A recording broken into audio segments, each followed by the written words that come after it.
So we're living in a time now where we've had quite a few legacy sequels to a lot of great comedy classics. And I think it's safe to say that a lot of them have not been very good. Zoolander number 2, Dumb and Dumber 2, Beetlejuice, do I need to keep going on? But the big question is, will Happy Gilmore 2 knock it out the park and get a hole in one and finally give us a great legacy sequel to a comedy classic that's worthy of its original? Well, let's find out.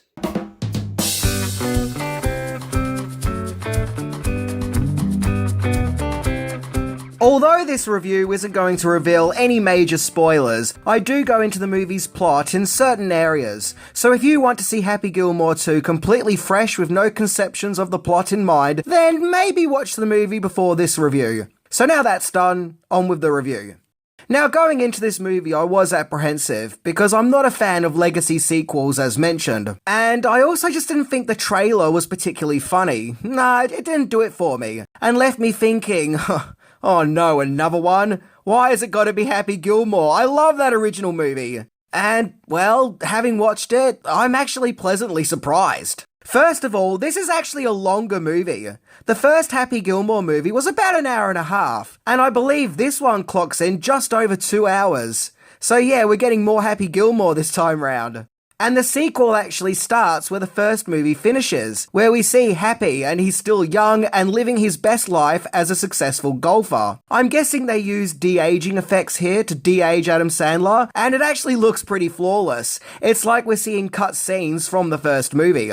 So we then cut to present day, and Happy Gilmore is now 58. He has 4 sons and a daughter, and he has really fallen on tough times. Like, things have just gone really bad for him. He's given up golf, he's hit the booze, and is working crappy jobs. We've all seen the trailer, so I don't think this is a major spoiler, but his daughter wants to go to dancing school in France. Happy needs a lot of money to make this happen, and he also needs to sort his life out. So he joins a golfing tournament in order to do the right thing for his kid, but to also bring his once glorious self back to life, and once again be the great guy that he was. The only thing is, he's got to remember how to play golf again. The tournament is called the Maxi, and it's pretty much the old school golfers with their gold jackets versus this new, young, obnoxious team who want to change traditional golf and update it for the loud modern age. So it's kind of like the old school of the past versus this new era of a world of podcasters and social network marketing.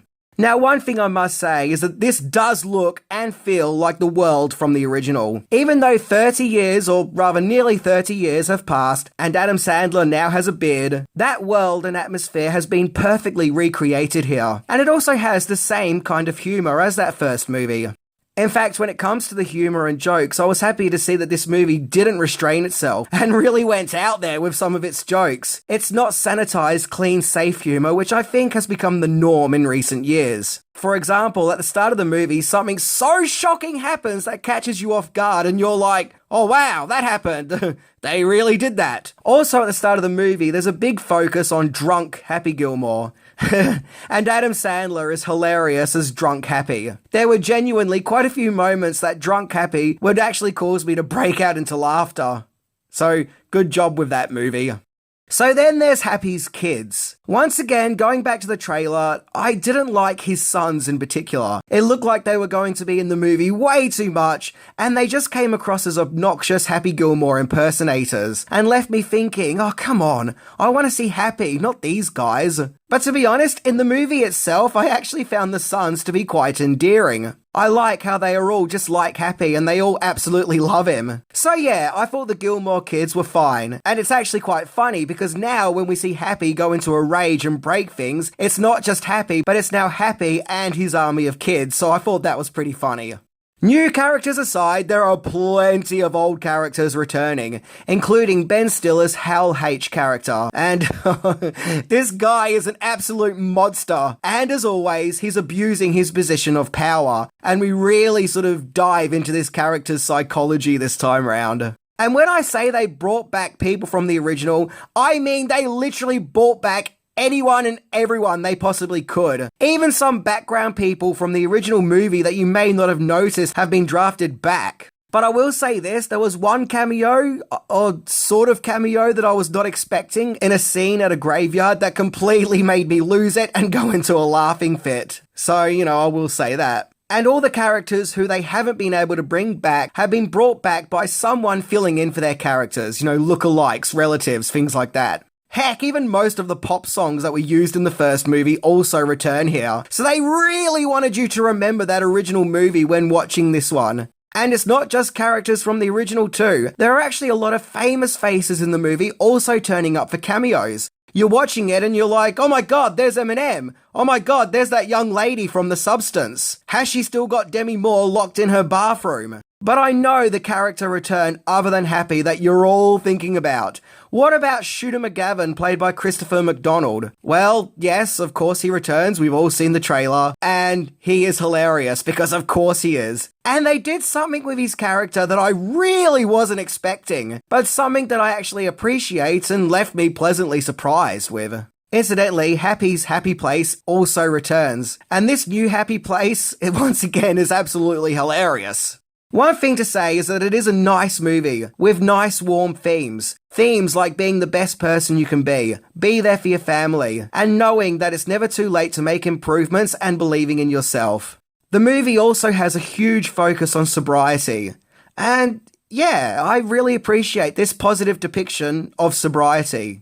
So here are some things that aren't so much bad, but probably the weakest parts of the movie. Firstly, there's a subplot about the main villain doing surgeries on his golfing team so they can swing like Happy, basically creating an army of Happy Gilmores. But this subplot doesn't really go anywhere, which is a shame as it's actually an interesting subplot. It almost feels like there was too much crammed into this movie, so some of the subplots had to get trimmed down. Also, this movie is full, and I mean full, of member berries. It's like there are so many member berries, it's insane! So if you're someone who gets sick of all those ta-da, remember this from that old movie you love moments, then they may get on your nerves a bit here. And Happy Gilmore 2 is so full on with its member berries, in case you hadn't caught on to the member berries, then they are all accompanied with a brief clip from that first movie, and it does get a little tiring. And in my opinion, this usually represents a lack of confidence that the filmmakers have that this sequel can live up to the original. So let's just keep reminding the audience of that movie that they really love. But I think there is also enough new stuff here to make up for that. But yeah, just beware the member berries.